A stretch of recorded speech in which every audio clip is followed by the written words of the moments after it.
activities. Bachupally పరిధిలో MDMA మాదక ద్రవ్యాల అక్రమ రవాణాపై దాడులు నిర్వహించిన పోలీసులు ఇద్దరిని అరెస్టు చేశారు.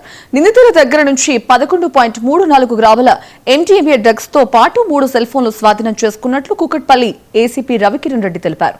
అరెస్ట్ అయిన వారిని కూడా రాజు, చందు, ఎస్ నంజప్పగా గుర్తించారు. గోవా, బెంగళూరుకు చెందిన మరో 2 నిందితులు పరారీలో ఉన్నట్లు చెప్పారు. ఇటీవల డ్రగ్స్ సేవిస్తున్న ఓ వ్యక్తిని అరెస్టు చేసి అతని సమాచారంతో ఈ కేసును ఛేదించామన్నారు.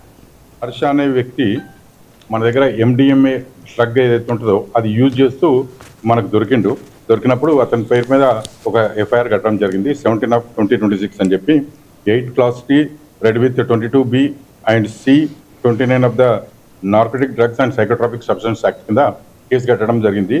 అయితే అతన్ని అడగడం జరిగింది, ఎక్కంచెలు వచ్చింది, నీకు ఎక్కంచెల్లి వచ్చింది అంటే అతను తన యొక్క డ్రైవర్ అయిన చందు ఈ విషయంలో నాకు హెల్ప్ చేస్తుండే సార్, చందు ఇప్పిస్తాడు మాకు అని చెప్పిండు. ఆ తర్వాత ఈ చందును కూడా నిన్న నాప్ చేయడం జరిగింది. నిన్న ఈవినింగ్ 7:30 ఆ ప్రాంతంలో చందును పట్టుకోవడం జరిగింది. చందుతో పాటు అందులో నంజప్ప అని చెప్పి కర్ణాటకకి చెందిన వ్యక్తి, ఇతనికి ఈజ్ ఆల్సో సప్లయర్. అయితే అతని వీరిద్దరు పొజిషన్లో మన 11.34 గ్రాముల ఎండిఎంఏ డ్రగ్, అంటే దీన్ని సింథటిక్ డ్రగ్ అంటారు. ఫర్ ఎగ్జాంపుల్ ఇవి గాంజాయి, కొకేన్ ఇవేవైతే ఉంటాయో, ఈ గాంజా ఏమో ఫ్లవర్స్ నుంచి చెట్ల నుంచి వచ్చే ఆకుల ద్వారా, ఇవన్నీ సింథటిక్ డ్రగ్స్, ఇవన్నీ కూడా ఫ్యాక్టరీలో తయారు చేసే డ్రగ్స్ అన్నట్టు. వీళ్ళని పట్టుకున్న తర్వాత వీళ్ళు ఇంకో 2 పేర్లు, అంటే వాళ్ళకి ఎవరు సప్లై చేస్తున్నారు అన్న విషయాన్ని కూడా వాళ్ళు చెప్పడం జరిగింది. వాళ్ళ పేర్లు కూడా షైజా, యశ్వంత్ అని చెప్పి, వాళ్ళిద్దరు కూడా బెంగళూరులో ఉంటారని చెప్పి, కర్ణాటక స్టేట్ బెంగళూరు ఉంటారని చెప్పినారు. ఈ ముగ్గురిని మాత్రం ఫస్ట్ మనం ఇమీడియట్గా హర్షాన్ని మాత్రం మనం ఎప్పుడైతే కన్జ్యూమర్ వారిని కోర్టుకు పంపించడం జరిగింది.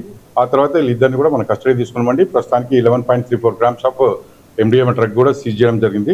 ఇందులో ఇంకో 2 సప్లయర్స్ మనకి కస్టడీ పెండింగ్ ఉన్నారు, వాళ్ళ అకౌంట్లో ఉన్నారు. వాళ్ళని పట్టుకోగానే ఇమీడియట్గా కోర్టుకు పంపిస్తారు. హర్ష అనే వ్యక్తి మన దగ్గర ఎండిఎంఏ